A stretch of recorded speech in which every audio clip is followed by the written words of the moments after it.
membangun negeri kita yang kita cintai yang sedemikian besar, untuk mewujudkan sebuah peradaban besar, sangat tidak mungkin dilakukan oleh seorang diri. Dan begitu juga tidak mungkin oleh partai, satu partai saja. Oleh karena itu, saya kira untuk Pak Dasko khususnya dan Gerindra, ajak-ajaklah PKS.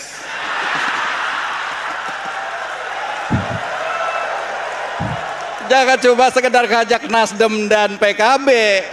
PKS ditinggalkan sendirian. Surat terbuka untuk PKS.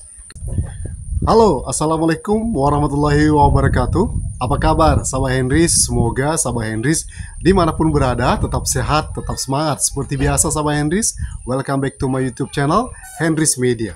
Setelah ramai, pernyataan para petinggi PKS pun direspon beragam oleh masyarakat. Dan ini direspon oleh salah seorang artis yang di media sosial itu kritis banget, yaitu Fedi Nuril. Apakah gabung yang curang bisa mendekatkan diri dengan Allah? Ini mungkin kemarin tweetnya Tifatul Simbiring ya, yang ada ayat Al-Quran dan Sunnah itu ya, benar nggak? Poin ke-14 atau keberapa gitu ya. Nah, ini tentu dalam banget nih guys ya. Pesan-pesan dari kata-kata ataupun pertanyaan dari Fedi Nuril ini dalam banget. Benar nggak guys ya? Dan ini menarik nih sahabat Henrys. Dan ini ada masukan nih. Masukan yang menurut saya mewakili banget ya kan untuk PKS. Hilmi Firdausi. Ini lewat tweetnya juga ya gitu ya. Begini masukannya sahabat Henrys. Assalamualaikum sahabat-sahabatku para petinggi PKS, kader PKS dan semua simpatisan PKS.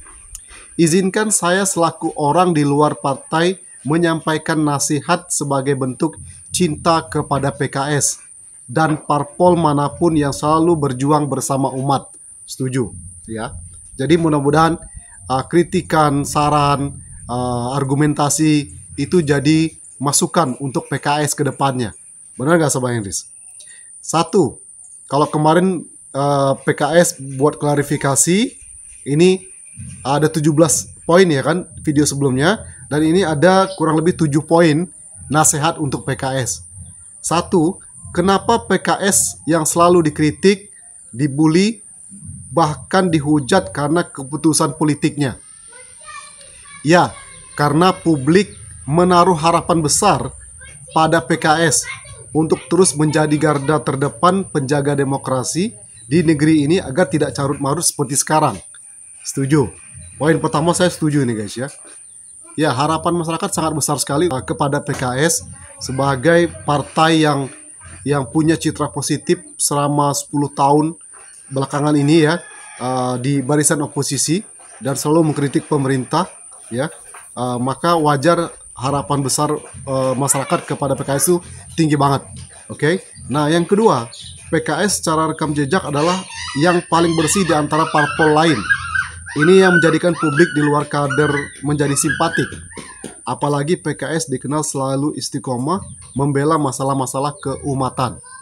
Ya, ini kalau ini saya sangat setuju sekali. Ya, rekam jejak PKS ini bersih dari parpol lain. Setuju. Ya. Yang ketiga, karena itu publik sangat kecewa ketika aktivitas politik PKS hari-hari ini jauh dari harapan karena dia anggap mengkhianati perjuangan umat dengan bergabung mendukung politik dinasti dan sebagainya. Yang keempat, ini yang membuat orang kecewa banget gitu. Yang ketiga ini tadi ya. Yang keempat, pilihan politik di Jakarta dan Sumut memang sulit diterima, tapi masih masuk akal. Namun pilihan politik di Tangsel itu cukup mengagetkan dan di luar nalar publik yang mengenal PKS sebagai partai orang-orang cerdas dan berpendidikan. 5. Ramainya masalah keputusan MK, RUU Pilkada dan lain-lain beberapa hari terakhir hingga viralnya pesan darurat warna biru di semua platform sama sekali tidak disuarakan oleh PKS yang biasanya paling kritis karena sudah mulai masuk lingkaran kekuasaan. Benar saja. Kan ya kita ketahui bersama kan PKS kritis banget kan. kebijakan-kebijakan pemerintah sering dikritisi oleh PKS.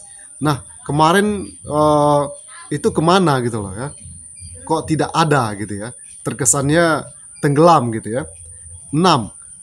Apapun alasannya, baik untuk kepentingan umat, kepentingan dakwah dan lain-lain, publik belum bisa menerima jika langkah-langkah politik yang diambil di luar pakem PKS yang publik kenal. PKS adalah partai tangguh, kritis, dan punya kader-kader Hanif yang militan. Setuju. Aneh saja jika kader PKS yang Hanif diam ketika ada sesuatu yang mengusik nurani dan akal sehat. Ya, saya paham betul.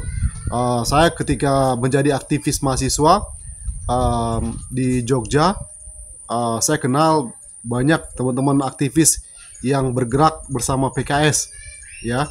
Dan saya juga dulunya sangat mengagumi pergerakan dari PKS, ya kan. Yang ketujuh, masih ada waktu, belum terlambat, Dir PKS. Kembalilah bersama umat. Salam, Hilmi Firdausi. Ini mungkin surat terbuka untuk PKS. Kayaknya cocok judulnya gitu ya. Surat terbuka untuk PKS. Ini menandakan begitu banyaknya masyarakat yang masih cinta dengan PKS. Ya, jangan sampai PKS ini tenggelam. Tenggelam dalam arti kata, tampaknya memang ada strategi besar untuk menenggelamkan PKS. Secara PKS itu kan memang diterima oleh masyarakat kebanyakan. Nilai positifnya tinggi banget, ya kan? Kemudian jumlah kursi di setiap daerah itu kan luar biasa. Jawa Barat, Jakarta tuh paling tinggi kalau nggak salah ya. Belum lagi daerah-daerah lainnya. Nah, ini mungkin memang sengaja dibikin ya dengan putusan MK yang sepertinya penuh tanda tanya. Kenapa setelah PKS itu bergabung dengan Kim Plus tidak lagi mendukung Anies Baswedan, ya kan?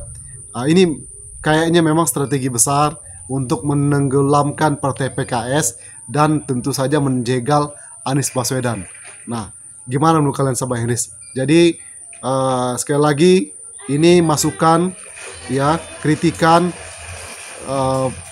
masyarakat ke PKS. Mudah-mudahan para petinggi PKS merespon dengan baik masukan-masukan ini ya, untuk kedepannya bisa benar-benar mementingkan umat ya, bukan segelintir elit partai. Setuju nggak sahabat Hendris? Oke, itu saja video kali ini sahabat Hendris. Thank you for your attention. One more time, don't forget to subscribe, like, comment, and share. See you in the next video. Wassalamualaikum warahmatullahi wabarakatuh. Bye bye.